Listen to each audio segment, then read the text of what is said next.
dalam-mu. Hati yang kecewa dipulihkan. Tuhan balut hati yang luka, Tuhan sembuhkan. Biar keluarga demi keluarga dipulihkan. Lepaskan pengampunan, lepaskan pengampunan. Terjadi di sini kelepasan, kemenangan terjadi di sini. Kelepasan terjadi di sini. Kemenangan, kemenangan terjadi di sini. Kesembuhan, kesembuhan terjadi di sini. Pemulihan, pemulihan terjadi di sini.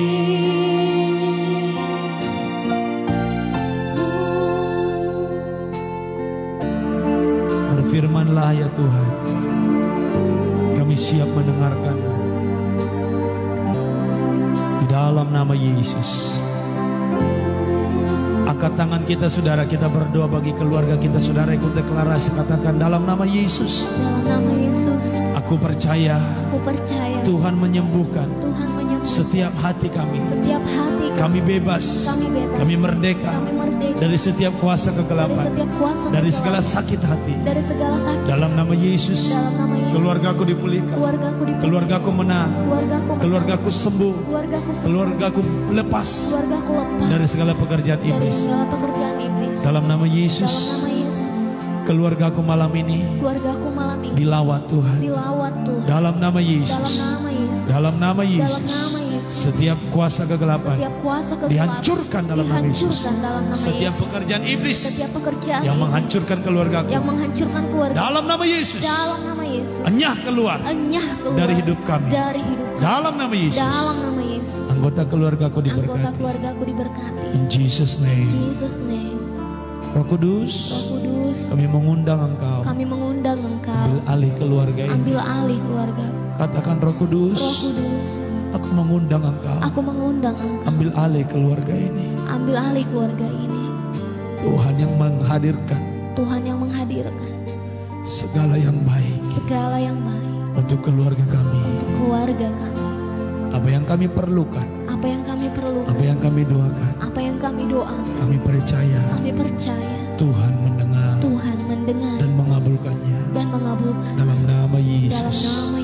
Haleluya. Amin. Bapa, kami mau belajar firman. Berkati firman-Mu menjadi kebenaran yang memberkati, yang mengubahkan, yang menegur, dan yang membawa kami hidup dalam kebenaran setiap hari. Dalam nama Yesus, hamba-Mu berdoa. Dalam nama Yesus, kami perkatakan dan imani, tidak ada lagi perceraian, tidak ada lagi pertengkaran dalam rumah tangga yang membuat keluarga menjadi pecah. Tidak ada lagi perceraian dalam nama Yesus. In Jesus name. Tidak ada lagi keluarga yang saling menjelekkan, yang saling menyerang, yang saling mengutuk. In Jesus name, kami declare keluarga dipulihkan. Hanya dalam nama Yesus, hamba-Mu siap memberitakan firman-Mu. Apa yang hamba sampaikan biarlah dalam kuasa Roh Kudus, pengajaran, pewahyuan, hikmat daripada Tuhan, sehingga kami seluruh umat-Mu mendengar pesan Tuhan. Bukan apa yang dari pikiran hamba-Mu, tetapi apa yang Tuhan mau sampaikan. Berbicaralah Roh Kudus, Engkau bebas melakukan apa yang Kau pandang baik. Hanya dalam nama Yesus kami berdoa. Haleluya. Bersama kita katakan amin. Berikan tepuk tangan yang terbaik untuk Tuhan Yesus. Dan katakan keluargaku bahagia. Haleluya. Sekali lagi katakan keluargaku bahagia. Bersama angkat kedua tangan katakan keluargaku bahagia. Amin. Tepuk tangan untuk Tuhan Yesus.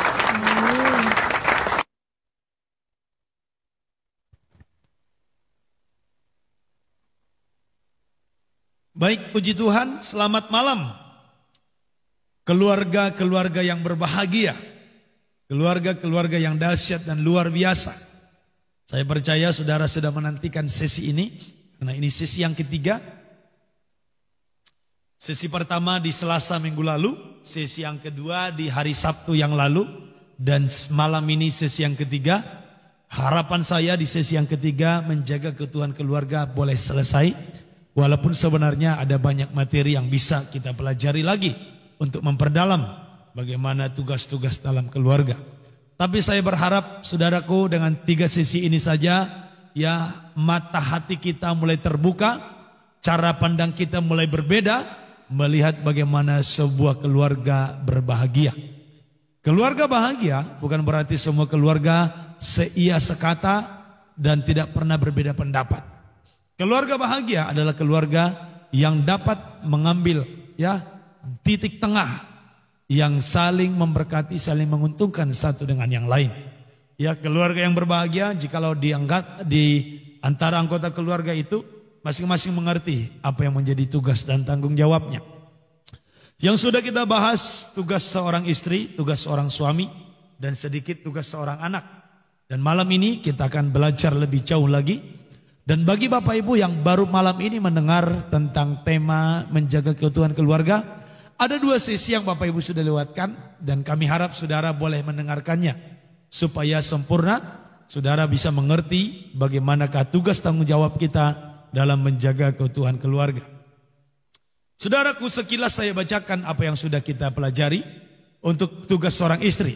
Saya tidak akan jelaskan lagi karena penjelasannya sudah sampai 2 sesi. Saya hanya bacakan, Bapak Ibu boleh perhatikan baik-baik. Yang pertama adalah tugas seorang istri, dia tunduk kepada suami. Yang kedua, istri harus sadar suami adalah kepala istri dan tunduk dalam segala sesuatu. Yang ketiga, istri itu harus hidup saleh dan hidup murni, artinya bersih. Yang keempat, istri itu jangan fokus untuk perhiasan lahiriah atau belanja-belanja, tapi fokus untuk perhiasan batiniah. Yang kelima, istri itu ucapannya harus lemah lembut, atau ibu, istri atau ibu sama ya Bapak Ibu. Ucapannya lemah lembut, tentram, dan bisa memberikan pengajaran untuk anak-anaknya. Yang keenam, seorang istri harus menghargai suaminya di depan umum, di depan keluarganya. Jangan sampai seorang istri menjelek-jelekkan suaminya sendiri. Ya. Terus yang ketujuh, seorang istri atau ibu harus berbuat baik kepada suami atau keluarganya. Yang kedelapan, dia harus senang bekerja dengan tangannya, tidak malas. Yang kesembilan, suka bangun pagi untuk siapkan kebutuhan makan minum bagi anggota keluarganya. Jadi seorang ibu, seorang istri tidak boleh bangunnya kesiangan. Yang ke-10, pintar manajemen mengatur pekerjaan keluarga ataupun keuangan rumah tangga. Yang ke-11, seorang ibu yang bijaksana dapat menambahkan penghasilan untuk keluarga itu. Yang ke-12, dia hemat, tidak boros. 13, dia selalu periang, sukacita dan optimis tentang hari esok dan memotivasi anggota keluarganya untuk selalu optimis. Yang ke-14, dia dapat mengantisipasi masalah yang kemungkinan terjadi di depan ataupun menyiapkan segala kebutuhan keluarganya untuk kebutuhan di hari yang akan datang. Yang ke-15, seorang istri atau ibu harus selalu suka mengecek segala sesuatu dalam urusan rumah tangga. Entahkah urusan dapur, entahkah urusan keluarga, entahkah urusan sekolah anak. Seorang istri harus senang mengecek kembali apakah tugas dalam keluarga itu sudah dilaksanakan dengan baik. Ya, tadi yang terakhir harus limpah dengan pengajaran. Jadi seorang istri itu juga harus pintar mengajar anak-anaknya. Seorang suami, yang ini sudah kita pelajari, suami itu harus mengasihi istrinya, bukan menyakiti atau memukuli atau menyelingkuhi. Itu beda. Haleluya. Yang kedua, jangan berlaku kasar, baik dalam perbuatan, baik dalam omongan. Seorang bapak atau suami jangan suka kasar. Yang ketiga, dia harus bertanggung jawab untuk memelihara ataupun mencukupi kebutuhan rumah tangganya. Makanya seorang bapak harus suka bekerja keras. Ya, pastikan lewat kerja kerasmu, kebutuhan keluargamu bisa kamu cukupkan. Ya, haleluya, itu penting. Sebagai seorang kepala rumah tangga harus bertanggung jawab. Yang keempat, dia harus bijaksana. penuh dengan pengetahuan. Jadi seorang bapak itu harus pinter, banyak ilmu. Jadi kaum bapak nggak boleh bodoh, ya, nggak boleh kurang informasi atau kurang pergaulan. Supaya ketika dia ditanyain oleh anaknya atau istrinya, dia punya ilmu yang dapat dia bagikan. Jadi harus bijaksana. Yang kelima, seorang suami harus menghormati istrinya, dengarkan masukannya, ya, dengarkan waktu dia cerita. Ada banyak istri-istri jadi curcol kepada suami tetangga karena suami sendiri tidak mendengarin dia bicara. Haleluya. Tapi ini enggak alasan jadi kepada istri-istri. Kenapa kamu cerita kepada suami tetangga? Karena suamiku enggak dengarin saya. Enggak boleh begitu ya Bapak Ibu ya. Ada amin? Nah, jadi suami dengarkan curhatnya istrimu. Istri itu kadang enggak butuh di yang lain-lain. Dia hanya butuh dimengerti dan didengarkan. Walaupun dia tahu sendiri apa yang harus dilakukan. Jadi kaum bapak hormati istrimu, dengarkan dia ngomong.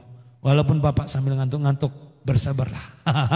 Oke, yang keenam, jangan bangkitkan amarah dalam hati anak-anakmu. Kaum bapak, jangan bangkitkan amarah hati anak-anakmu, jangan buat tawar hatinya.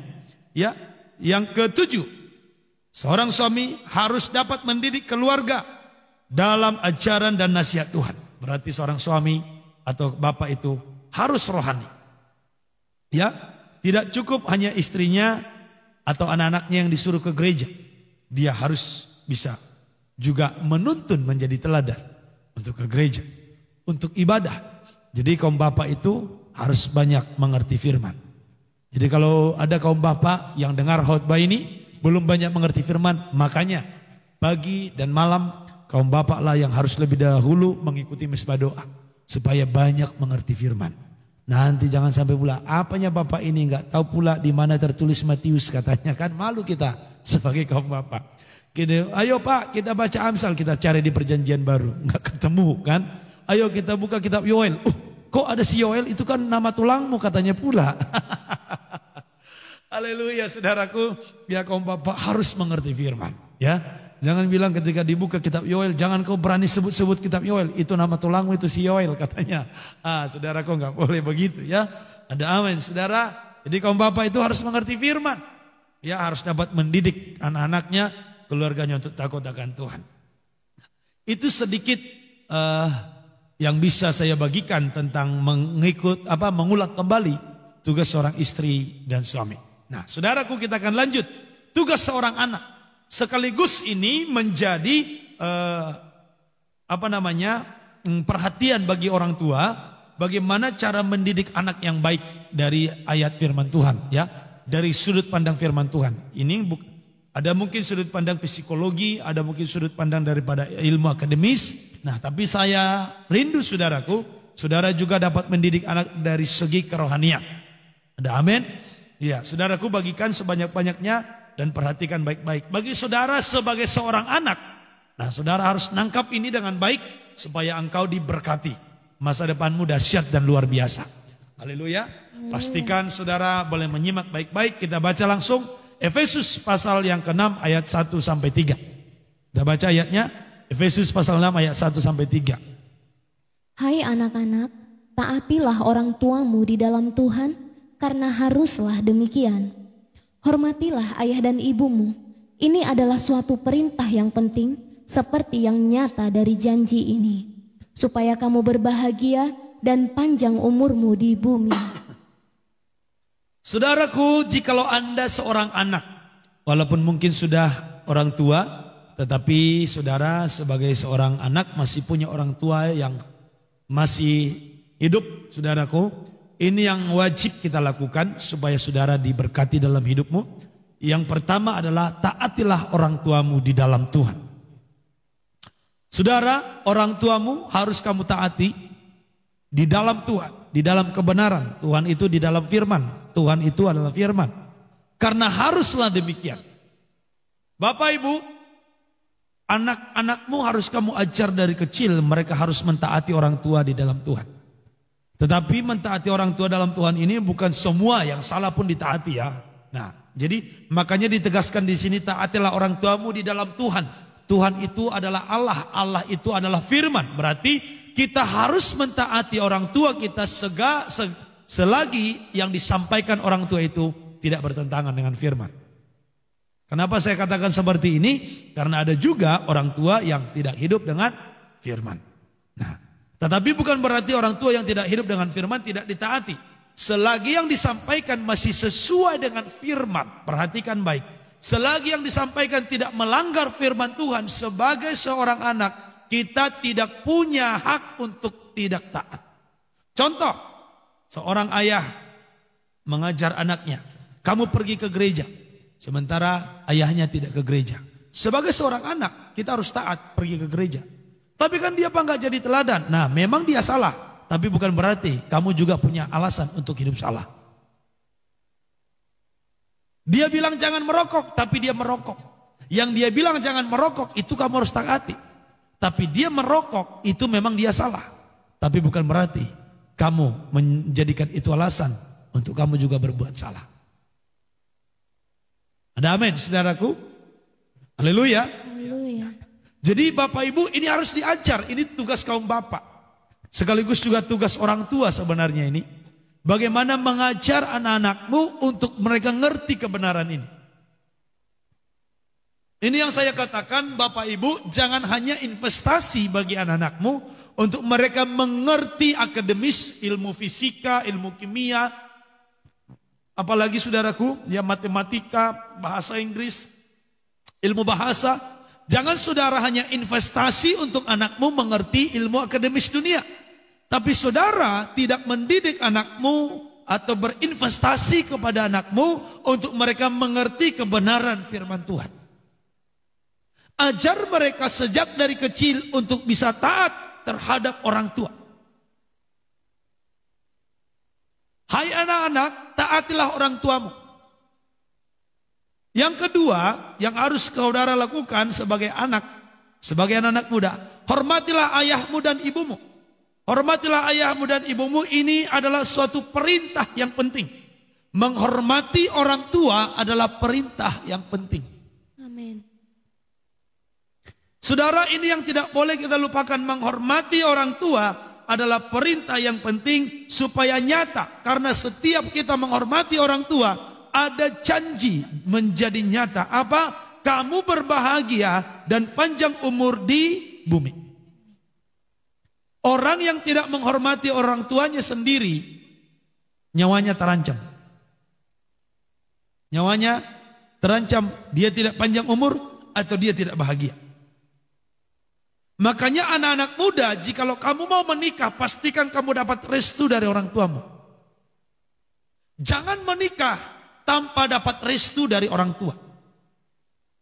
Pernikahanmu, saya yakin tidak akan jadi bahagia.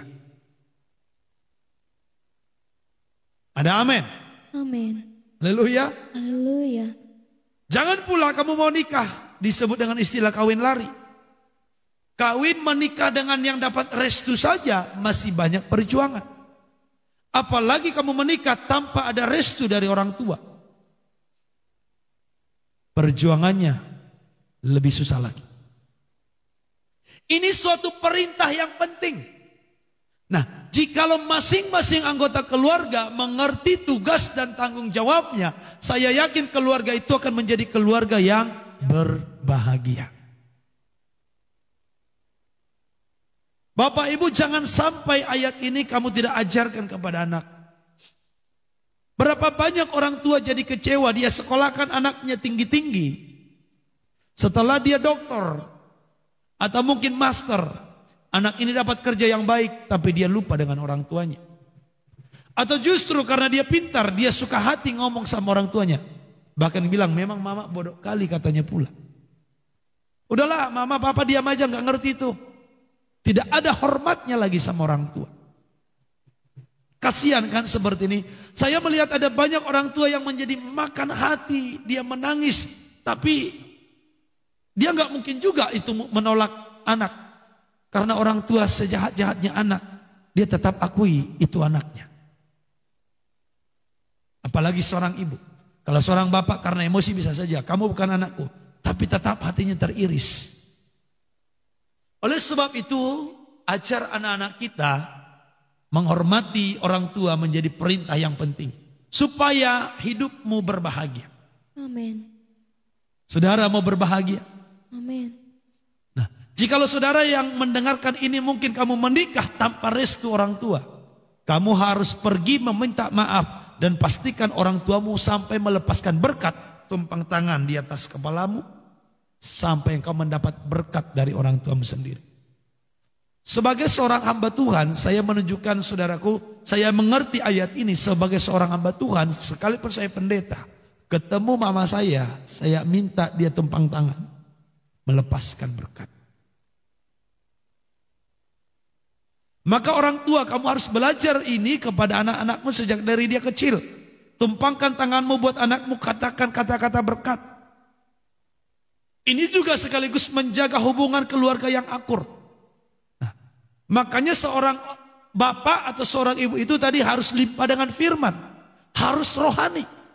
Sehingga ketika dia tumpang tangan ada berkat yang dia alirkan. Seorang orang tua harus menumpangkan tangan, melepaskan berkat kepada anak-anaknya. Itulah yang dilakukan Ishak kepada kedua anak. Itulah yang dilakukan Yusuf kepada kedua anaknya. Dan kepada kedua anaknya, itulah yang dilakukan Yakub terhadap kedua anaknya dari Yusuf. Yusuf punya dua anak,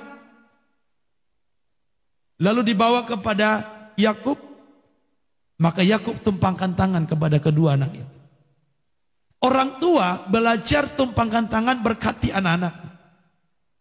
Dan sebagai seorang anak kita harus mau merendahkan hati terima itu. Karena ada berkat yang akan kita terima mengalir dari kita menghormati orang tua. Amin. Engkau akan berbahagia, engkau akan panjang umur.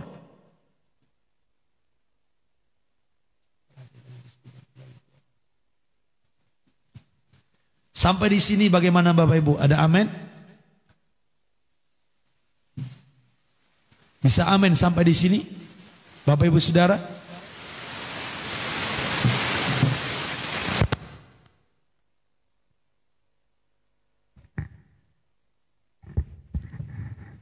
Ya. Mohon maaf ya Bapak Ibu, ini agak terganggu. Baterainya habis. Ya. Saudaraku, kita lanjut.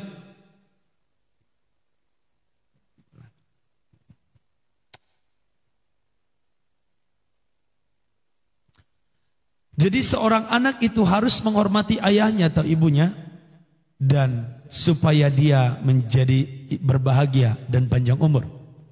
Lanjutannya yang ketiga. Coba kita buka dulu firman Tuhan 1 Timotius 4 ayat 12 sampai 16. Ini yang harus dilakukan sebagai seorang anak. 1 Timotius 4 ayat 12 sampai 16 ya. Jangan seorang pun menganggap engkau rendah karena engkau muda. Jadilah teladan bagi orang-orang percaya dalam perkataanmu, dalam tingkah lakumu, dalam kasihmu, dalam kesetiaanmu, dan dalam kesucianmu. Sekali lagi diulang ayat 12-nya. Jangan seorang pun menganggap engkau rendah karena engkau muda. Jadilah teladan bagi orang-orang percaya dalam perkataanmu, dalam tingkah lakumu, dalam kasihmu, dalam kesetiaanmu, dan dalam kesucianmu. Iya, saudaraku, apa yang harus kita lakukan sebagai seorang anak? Kita tidak boleh dianggap rendah karena muda, tetapi kita harus dapat menjadi teladan. Teladan di dalam perkataan, teladan di dalam tingkah laku, teladan di dalam kasih, teladan di dalam kesetiaan, teladan di dalam kesucian. Sebagai seorang muda, kita harus dapat mengejar keteladanan. Ternyata saudaraku, sekalipun mungkin orang tuamu tidak memberikan teladan yang baik, tidak menjadi alasan untuk engkau tidak dapat hidup menjadi teladan. Mungkin orang tuamu, ayah dan ibumu tidak memberikan teladan yang baik. Sebagai seorang Kristen, di mana tadi kita sudah ajar kebenaran firman Tuhan. Tetapi saya tegaskan ini. Itu tidak menjadi alasan bagimu sehingga engkau tidak dapat menjadi teladan. Saudara harus dapat menjadi teladan walaupun masih muda. Teladan dalam perkataan, teladan dalam tingkah laku, teladan dalam kasih, teladan dalam kesetiaan, teladan dalam kesucian. Anak-anak muda harus dapat menjaga kesuciannya. Jangan bergaul sembarangan. Amsal berkata, jika engkau bergaul dengan orang bijak, maka engkau akan menjadi bijak. Tetapi jika engkau bergaul dengan orang bebal, maka hidupmu menjadi malang. 1 Korintus 15 ayat yang ke-33 berkata, pergaulan yang buruk merusak kebiasaan yang baik. Sebaik-baiknya hidupmu, jikalau pergaulanmu buruk, ujung-ujungnya kamu juga menjadi hancur. Anak-anak muda, kamu harus dapat jadi teladan. Sebagai seorang anak, kita harus dapat menjadi teladan. Walaupun kita sudah menjadi orang tua, kita masih punya orang tua juga. Di antara anak-anak yang lain, anggota keluarga yang lain, kita harus dapat menjadi teladan. Ada amin, saudaraku yang dikasihi Tuhan. Amin. Yes. Coba lanjut ayatnya yang ke-13. Sementara itu, sampai aku datang, bertekunlah dalam membaca kitab-kitab suci, Ya. dalam membangun dan dalam mengajar. Nah, yang keempat yang harus seorang anak muda lakukan atau seorang remaja, bahkan termasuk dari anak-anak, harus bertekun dalam membaca kitab-kitab suci, dalam membangun dan dalam mengajar. Ternyata saudaraku, anak-anak kita harus kita didik, kita ajar untuk bertekun mempelajari kebenaran firman Tuhan. Amin. Saudara, ini kita harus berkaca daripada yang non-Kristen. Bagaimana anak-anak mereka itu punya guru spiritual khusus. Guru untuk membaca kitab suci mereka. Guru untuk menyanyikan nyanyian-nyanyian atau yang disebut dengan pengajian mereka sendiri. Ada waktu-waktu khusus mereka lakukan supaya dari kecil anaknya ini mengerti apa itu agama mereka. Apa itu kepercayaan mereka. Nah, di dalam kekristenan karena mungkin terlalu enak kita diajar dengan kasih karunia, kita kurang memperhatikan. Nah, maka sebagai hamba Tuhan saya bersyukur kepada Tuhan, singkapan ini kembali teladan ini harus kita kerjakan. Anak-anak muda harus diajar bertekun untuk mempelajari kitab-kitab suci. Kebenaran firman Tuhan. Orang-orang muda harus diajar untuk membedah isi Alkitab. Sehingga hidup mereka diatur seperti firman. Amin. Bapak Ibu sebagai orang tua kita tidak dapat menjaga anak kita 24 jam. Walaupun mungkin kita bisa pasang CCTV, kita bisa buat handphonenya itu mengerti passwordnya, atau kita bisa, apalagi saudaraku, kita bisa pasang radar di di kendaraannya, kita bisa tahu dia ada di mana. Tapi terus terang 24 jam kita tidak bisa pantau dia. Apa yang dapat memantau dia 24 jam? Hanya firman Tuhan. Taruh firman Tuhan di dalam hatinya, itu akan menjadi sinyal yang selalu mengingatkan dia supaya dia tidak keluar dari kebenaran firman. Amin. Ada amin, saudaraku? Amin. Jadi saya mau tanya, kamu anak-anak muda dalam seminggu sudah berapa banyak waktu yang kamu pakai untuk mempelajari kitab-kitab suci? Atau membedah isi Alkitab.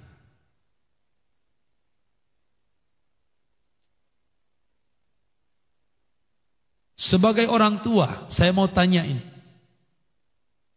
Bapak Ibu, sudah berapa banyak waktu yang Ibu investasikan atau uang yang Ibu investasikan untuk membantu anakmu dapat mempelajari kitab-kitab suci atau mengerti kebenaran firman Tuhan? Saya ingatkan, jangan hanya saudara investasikan waktu atau uangmu untuk anakmu punya ilmu akademis, tapi dia tidak punya ilmu spiritual, kerohanian yang baik. Banyak orang pintar, tapi dia tidak punya moral. Banyak orang pintar karena tidak takut Tuhan, akhirnya dia jadi penipu, jadi tukang korupsi, jadi apa lagi saudaraku? Jadi egois, mencari keuntungan hanya untuk diri sendiri. Nah, kadang-kadang saudara, kita hanya bangga jikalau anak kita dia menjadi juara satu umum, dapat piala, dapat piagam, dapat penghargaan. Ya, secara dunia kita begitu bangga. Tapi kita nggak terlalu sedih ketika anak kita nggak bisa doa. Kita nggak terlalu sedih ketika anak kita nggak ngerti isi Alkitab. Kita nggak terlalu sedih ketika anak kita nggak ngerti apa itu misalnya isi Yohanes 3 ayat 16. Nggak dapat menceritakan siapa itu Yesus. Sementara Al-Amsal berkata, takut akan Tuhan adalah permulaan hikmat dan pengetahuan. Kita rindu anak kita berhikmat dan berpengetahuan. Ternyata semuanya itu dimulai jikalau dia takut Tuhan. Amin. Dan orang yang mengandalkan Tuhan akan diberkati. Sekalipun di musim kering, dia akan seperti pohon yang ditanam di tepi aliran air. Dia akan tetap menghasilkan buahnya. Bapak ibu saudaraku, ajar anak-anakmu untuk bertekun. Perhatikan kata ini, bertekun. Dalam membaca kitab-kitab suci. Membaca kitab suci sama juga dengan mempelajari. Karena dia katakan bukan hanya sekedar membaca, tapi harus dapat mengajarnya. Dalam membangun dan dalam mengajar.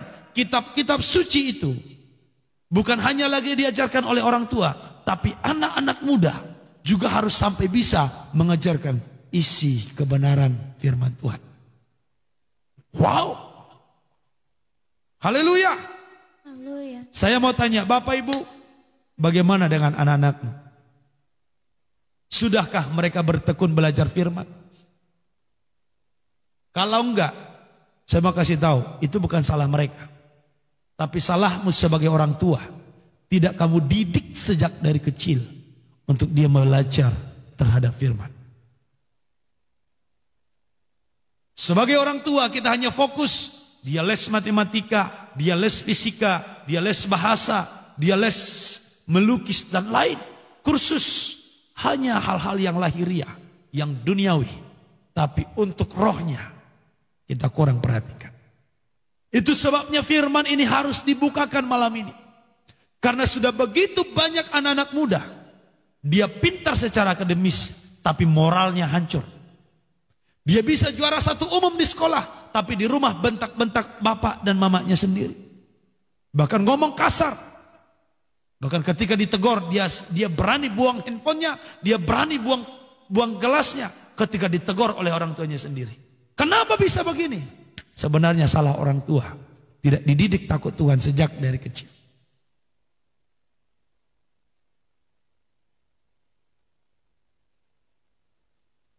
Ya, bagi bapak ibu anaknya masih kecil, belum terlambat. Ayolah. Bagi saudara yang sudah terlambat mendidiknya, mungkin sudah mulai melawan. Sudah nggak mau lagi dengarin. Ketika udah ngomong, karena kalau sudah gede biasanya itu udah bisa pintar jawab. Sebisa mungkin ajarkan. Jikalau tidak bisa, minta ampun sama Tuhan dan minta Tuhan campur tangan mengubah hati anak-anak.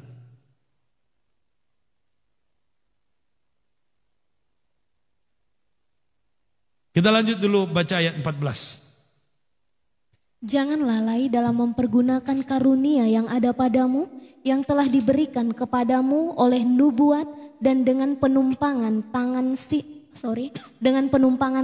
sidang penatua. Iya, saudaraku, poin yang kelima tugas seorang anak itu adalah jangan lalai untuk mengembangkan talentamu. Sebagai seorang anak muda kita tahu talenta kita di mana. Kita tahu basic kita di mana.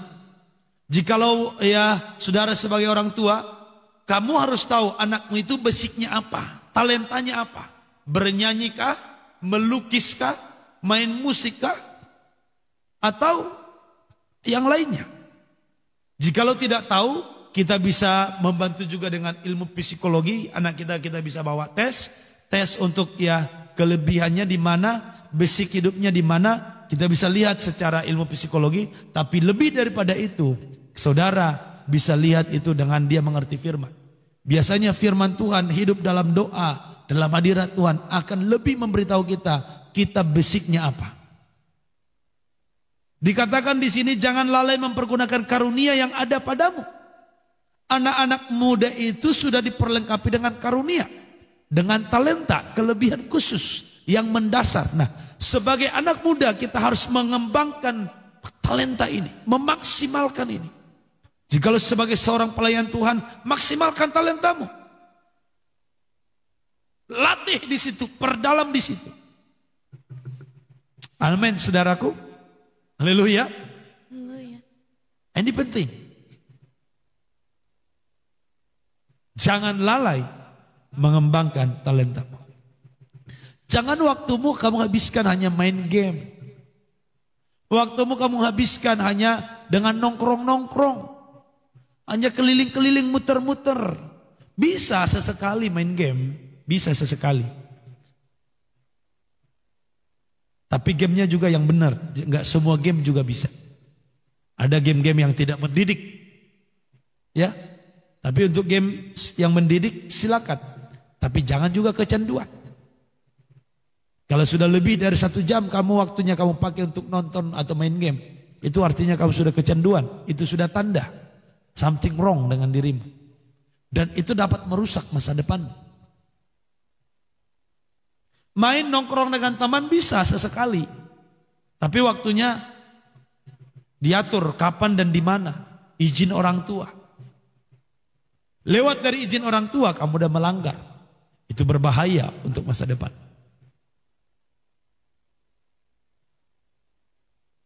Itu yang kelima. Kembangkan talentamu. Yang ketujuh, yang keenam saudaraku, coba kita lihat 1 Korintus 10 ayat 33. 1 Korintus 10 ayat 33. Sama seperti aku juga berusaha menyenangkan hati semua orang dalam segala hal, bukan untuk kepentingan diriku, tetapi untuk kepentingan orang banyak, supaya mereka beroleh selamat.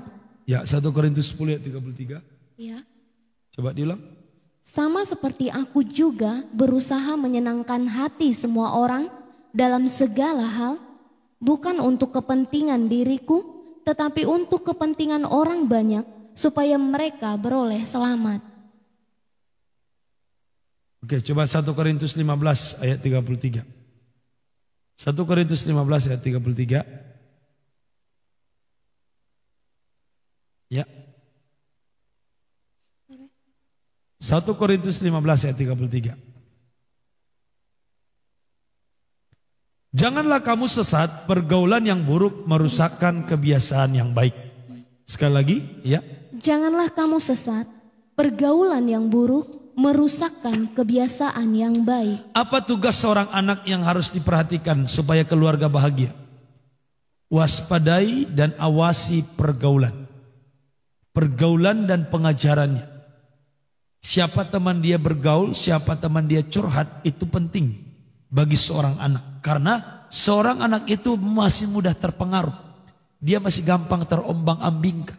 Nah, penting sekali kita melihat dengan siapa anak ini bergaul. Dengan siapa kita sebagai seorang muda bergaul, bercerita, bermain bareng. Ajaran-ajaran yang kita dengarkan, nasihat-nasihat yang kita dengarkan. Termasuk juga tontonan-tontonan yang ditonton. Itu sangat mempengaruhi, itu sangat membentuk pola pikir daripada seorang anak. Harus kita dapat membedakan mana yang baik, mana yang tidak baik. Ya, makanya sebagai orang tua itu tugasnya nggak gampang. Ya, sebagai orang tua tugasnya nggak gampang. Dia harus dapat mendidik ini anak untuk sungguh-sungguh takut akan Tuhan. Ya, jangan sampai sebagai orang tua, ya ketika anaknya itu hebat, anak bapak. Ketika anaknya tidak hebat, anak mamaknya ini katanya. Nah, saudaraku yang dikasih Tuhan, kan mamaknya juga nggak bisa punya anak sendirian. Kan nggak bisa seperti si Maria, dia mengandung daripada Roh Kudus. Haleluya. Hanya jadi tanpa ada campur baur bapak di situ langsung bisa mengandung, nggak bisa. Jadi kaum bapak harus bisa memperhatikan anak-anaknya, ya, awasi pergaulan mereka. Awasi ajaran mereka. Jika kita kembali ke dalam 1 Timotius pasal 4 tadi, ayat 15 kalau kita lanjut saudaraku, dikatakan begini, perhatikanlah semuanya itu, hiduplah di dalamnya supaya nyata kemajuanmu kepada semua orang. Awasilah dirimu sendiri dan awasilah ajaranmu. Bertekunlah dengan semuanya itu, karena dengan berbuat demikian engkau akan menyelamatkan dirimu dan semua orang yang mendengarkan engkau. Sebagai seorang anak kita harus awasi ajaran yang dia dengarkan. kita harus awasi pergaulan yang dia boleh lakukan setiap hari, karena itu mempengaruhi kemajuannya di masa yang akan datang. Amin. Ya. Yang kedelapan, jauhilah nafsu orang muda. Kita lihat 2 Timotius 2 ayat 22 sampai 23. 2 Timotius 2 ayat 22 sampai 23, ya. Sebab itu, jauhilah nafsu orang muda. Jauhilah nafsu orang muda. Kejarlah keadilan, ya, kesetiaan, ya, kasih dan damai bersama-sama dengan mereka yang berseru kepada Tuhan dengan hati yang murni. Ya, 23. Hindarilah soal-soal yang dicari-cari, ya, yang bodoh dan tidak layak. Engkau tahu bahwa soal-soal itu menimbulkan pertengkaran. Ya, anak-anak muda, kita harus tahu batas-batas pergaulan kita. Anak-anak muda harus dapat menghindari hawa nafsu.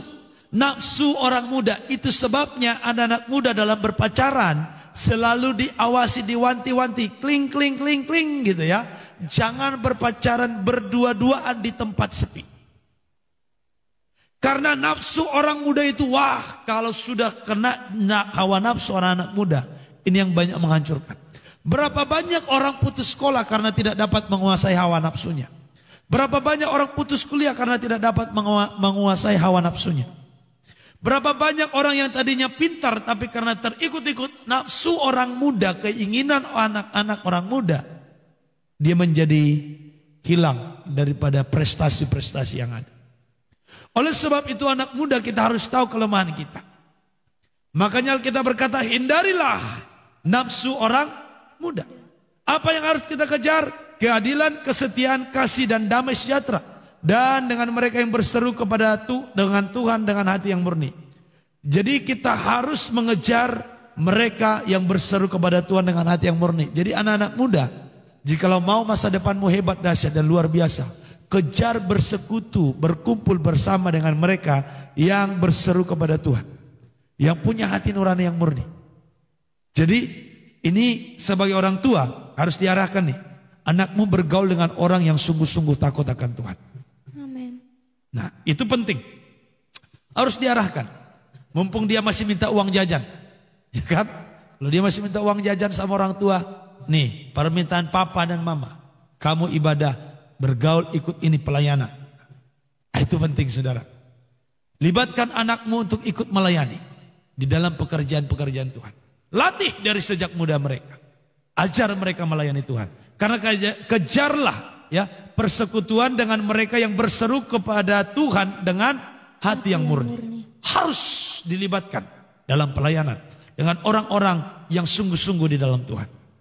Itu orang muda harus lakukan. Hindarilah soal-soal yang bodoh, yang dicari-cari. Apa itu? Yang tidak layak ya, yang tentang pertengkaran. Coba ayat 23-24. Sedangkan seorang hamba Tuhan tidak boleh bertengkar, tetapi harus ramah terhadap semua orang. Ia harus cakap mengajar, sabar, dan dengan lemah lembut dapat menuntun orang yang suka melawan. Ya. Sebab mungkin Tuhan memberikan kesempatan kepada mereka untuk bertobat dan memimpin mereka sehingga mereka mengenal kebenaran. Ya, apa yang harus dilakukan anak muda? Dia harus menghindari juga pertengkaran. Dia harus bersikap seorang hamba Tuhan yang tidak boleh suka bertengkar. Ya, dia harus dapat juga mengajak, mempengaruhi orang-orang teman-temannya yang suka melawan untuk hidup dalam takut akan Tuhan. Wow, anak muda kalau sudah begini dari awal masa mudanya, masa depannya pasti dahsyat dan luar biasa. Ya, saudara bisa baca yang ke-9 dalam Titus 2 ayat 6 sampai 7. Kuasailah dirimu dalam segala hal. Kuasailah dirimu dalam segala hal dan hiduplah jujur. Ini anak-anak muda yang harus kejar dan pertahankan. Ya, Titus 2 ayat 6 sampai 7. Demikian juga orang-orang muda. Nasihatilah mereka supaya mereka menguasai diri dalam segala hal. Ya, ayat 7. Dan jadikanlah dirimu sendiri suatu teladan dalam berbuat baik. Ya. Hendaklah engkau jujur dan bersungguh-sungguh dalam pengajaranmu. Ya, 8. Sehat dan tidak bercela dalam pemberitaanmu, sehingga lawan menjadi malu, karena tidak ada hal-hal buruk yang dapat mereka sebarkan tentang kita. Katakan amin. Amin. Saudara, yang harus dilakukan anak-anak muda, kuasai diri dalam segala hal. Yang ke-10, hiduplah jujur. Yang pertama tadi, taatilah orang tuamu di dalam Tuhan. Yang kedua, hormatilah ayah dan ibumu. Yang ketiga, harus dapat menjadi teladan dalam perkataan, dalam tingkah laku, kesetiaan dan kesucian. Yang keempat, bertekunlah dalam mempelajari kitab-kitab suci. Yang kelima, jangan lalai mengembangkan talentamu. Yang keenam, awasi ajaranmu dan pergaulanmu. Yang ketujuh, rendah hatilah juga terhadap orang tua. Itu nanti ya bisa dibaca dalam 1 Petrus 5 ayat 5. Yang kedelapan, jauhilah hawa nafsu orang muda. Kejarlah keadilan, kasih dan persekutuan dan pelayanan bersama dengan orang-orang yang setia dalam Tuhan. Yang ke-9, kuasailah dirimu dalam segala hal. Yang ke-10, hiduplah jujur. Amin, saudaraku. Amin. Itu yang dilakukan seorang anak muda. Dan yang selanjutnya tambahannya adalah jikalau dalam keluarga itu ada hamba atau kita sebagai tuan, ini yang harus kita lakukan. Langsung kita Efesus pasal yang ke-6 ayat 5 dan 8. Efesus pasal yang ke-6 ayat 5 dan 8. Ya. Hai hamba-hamba, taatilah Tuanmu yang di dunia dengan takut dan gentar dan dengan tulus hati, sama seperti kamu taat kepada Kristus. Ayat 6. Jangan hanya di hadapan mereka saja untuk menyenangkan hati orang, tetapi sebagai hamba-hamba Kristus yang dengan segenap hati melakukan kehendak Allah. Ayat 7. Dan yang dengan rela menjalankan pelayanannya seperti orang-orang yang melayani Tuhan dan bukan manusia. Ayat 8. Kamu tahu bahwa setiap orang, baik hamba maupun orang merdeka, kalau ia telah berbuat sesuatu yang baik, ia akan menerima balasannya dari Tuhan. Amin. Dalam keluarga itu jikalau ada seorang hamba atau orang yang bekerja di tengah-tengah keluarga, jikalau kita orang yang bekerja di dalam keluarga itu, ini yang harus kita lakukan. Taatilah Tuanmu. Taatilah Tuanmu, pemimpin kita, dengan takut dan gentar dan tulus hati. Kita harus taat, kita harus tulus hati, kita harus bekerja dengan maksimal. Dikatakan di ayat 6, jangan hanya untuk menyenangkan hati mereka di depan mereka saja. Tetapi jikalaupun Tuhan kita tidak melihat kita, kita tetap harus bekerja maksimal. Amen. Jangan bekerja hanya jikalau Bapak lihat, jikalau Ibu lihat.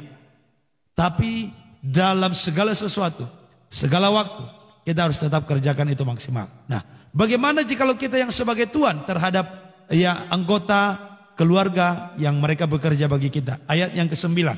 Dan kamu tuan-tuan, perbuatlah demikian juga terhadap mereka, dan jauhkanlah ancaman. Ingatlah bahwa Tuhan mereka dan Tuhan kamu ada di surga, dan ia tidak memandang muka. Sebagai tuan jangan suka ngancam anak buah. Coba kita lihat Kolose 4 ayat 1. Kolose 4 ayat 1.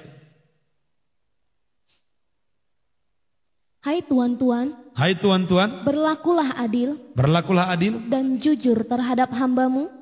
Ingatlah, kamu juga mempunyai tuan di sorga. Sebagai tuan kita harus berlaku jujur dan adil. Jangan sampai gaji anak buah dipotong sesuka hati. Dimanipulasi, tidak diberikan maksimal. Nah, saudaraku yang dikasih Tuhan, sebagai orang yang mengerjakan orang bekerja sama kita, kita harus adil, kita harus jujur, dan jangan suka mengancam. Berikan upah mereka sesuai tepat pada waktunya, supaya keluargamu juga berbahagia. Itu sedikit tentang hamba dan tuan. Saya berharap semoga firman Tuhan ini dapat menjadi berkat bagi Bapak Ibu Saudara, dan Tuhan Yesus memberkati. Selamat malam, kita tutup Alkitab kita angkat pujian.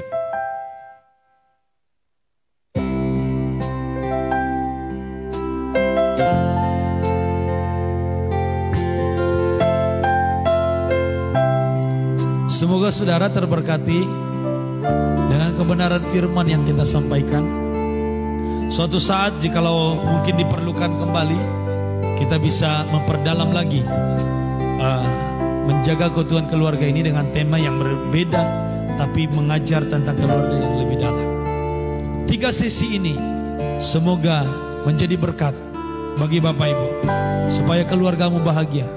Baik engkau sebagai istri, baik engkau sebagai suami, baik itu sebagai orang tua, baik engkau sebagai anak, baik engkau sebagai tuan dalam keluarga itu, atau si pemberi kerja, atau baik engkau sebagai hamba atau orang yang bekerja, lakukan tugasmu, tanggung jawabmu dengan maksimal. Maka saya percaya keluarga itu akan berbahagia.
Terima kasih Tuhan, pulihkan keluargaku, besar kasih karuniamu. Haleluya. Sikiara la bayara la bayara la bala bala bala bala bala bala bayara la bayara la bo. Bapa, dalam nama Yesus malam ini aku berdoa, biarlah setiap anak-anak mengampuni ayah dan ibunya, sekalipun mungkin pernah menyakiti hati mereka. Dipulihkan keluarga malam ini. Jikalau engkau sebagai seorang anak, engkau punya orang tua yang pernah menyakiti hatimu, yang membuat engkau menjadi tawar hati, yang membuat engkau menjadi marah karena kesalahannya. Tapi malam ini firman Tuhan berkata, hormatilah orang tuamu, hormatilah mereka. Malam ini saya mau mengajak engkau, jika engkau sungguh mau melihat hidup yang berbahagia dan hidup dalam panjang umur, engkau harus mengampuni, engkau harus mengasihi orang tuamu, engkau harus mengasihi mereka. Ora basa kata kaya rala bapa bapa bapa bapa bapa sekirere. Ora la basana bayar alabo. Mari semua saudaraku, jika engkau masih dapat menghubungi orang tuamu, hubungi dia malam ini, katakan, Ma, aku minta maaf. Selama ini aku ada salah. Ora basa kata kaya rala baba basik ya rala. Saudara harus mendatangi orang tuamu, dan kamu harus meminta untuk orang tuamu melepaskan berkat bagi engkau sendiri. Jika engkau yang mendengar khotbah ini adalah sebagai orang tua, usahakan untuk anak-anakmu bisa praktek itu. Dan engkau sebagai orang tua, angkat tanganmu, tumpangkan tangan buat anak-anakmu, berkati mereka, biar anak-anakmu boleh berbahagia, biar anakmu boleh diberkati. Oh Roh Kudus, haleluya. Roh Kudus, jamah setiap hati. Jamah setiap hati. Saya berdoa, mari lepaskan pengampunan bagi orang tuamu. Lepaskan pengampunan bagi orang tuamu. Oh rabasa kata kaya rala bayara la bayara.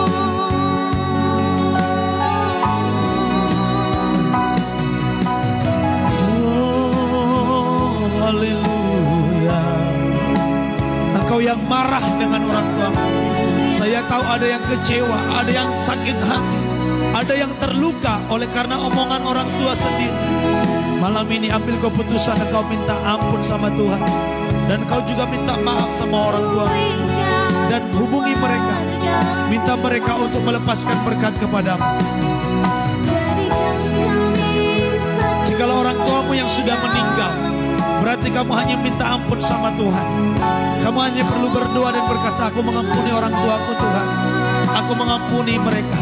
Aku sudah melupakan segala hal-hal yang mengecewakan dalam hidup.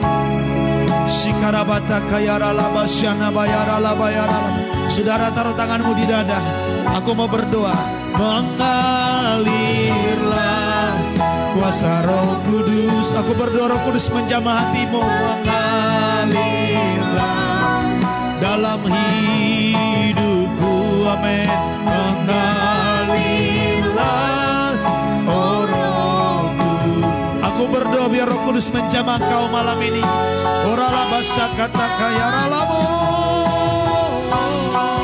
Mengalirlah kuasa Roh Kudus. Mengalirlah di tempat ini. Mengalirlah di tempat.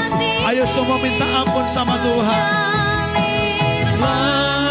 Oh Rohku, pulihkan, pulihkan.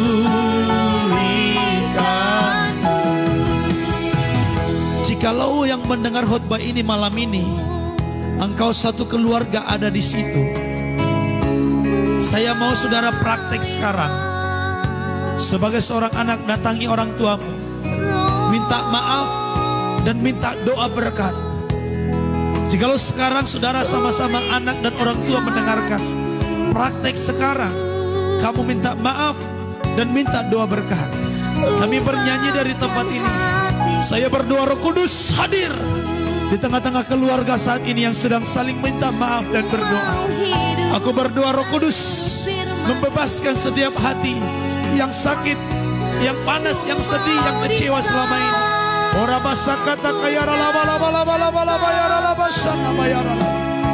Sikaya ralaba ya ralaba ya ralaba laba laba laba laba laba sana bayara laba takaya. Haleluya. Haleluya. Oh mengalirlah kuasa Roh Kudus. Mari doakan anak-anakmu, berkati mereka. Dalam hidupku, amin. Mengalirlah, oh Rohku, pulihkan, pulihkan. Mengalirlah, mengalirlah kuasa Roh Kudus. Mengalirlah di keluargaku, mengalirlah di keluargaku, mengalirlah, oh Rohku, pulihkan, pulihkan, mengalirlah, mengalirlah kuasa Roh Kudus. Mengalir di keluargaku,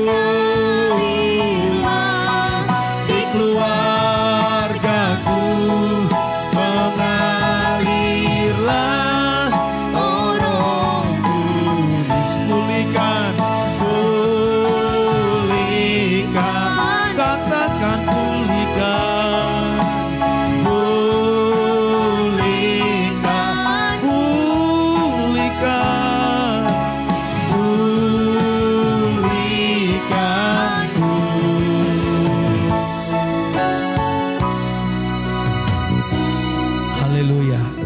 Saudara kita angkat tangan, saudara ikuti doa ini, katakan dalam nama Yesus. Dalam nama Yesus. Mulai malam ini Mulai malam ini Tuhan Yesus berkuasa atas keluarga ini. berkuasa atas keluarga. Tidak ada lagi sakit hati, Tidak ada lagi tidak sakit ada hati. perceraian, Tidak ada tidak ada perceraian. pertengkaran Tidak ada di dalam pertengkaran. keluarga ini. Di dalam Keluargaku bahagia, Keluargaku bahagia. keluargaku rukun, Keluargaku rukun. keluargaku diberkati Tuhan. Keluargaku diberkati Dalam Tuhan. nama Yesus, Dalam nama Yesus. anak-anakku takut akan Tuhan. Anak-anakku takut akan Anak-anakku hidup dalam kebenaran. Anakku hidup Di dalam nama kebenaran. Yesus, Di dalam nama Yesus. kami hidup dalam kebenaran. Kami hidup dalam Kami hidup dalam kebenaran. kekudusan. Kami hidup dalam kekudusan. Dalam nama Tuhan Dalam Yesus. nama Yesus. Tuhan, Tuhan, Engkau menjadi Tuhan Engkau menjadi dalam Tuhan keluarga ini. dalam keluarga ini. Roh Kudus, Roh Kudus, kami serahkan keluarga ini kami serahkan ke dalam keluarga tangan-Mu. ke dalam tangan. Dalam nama Yesus. Dalam nama Yesus. Amin. Amin. Terima kasih Tuhan. Lanjutkan karyamu. Hamba-Mu sudah menyampaikan firman-Mu. Ampuni segala kekurangan.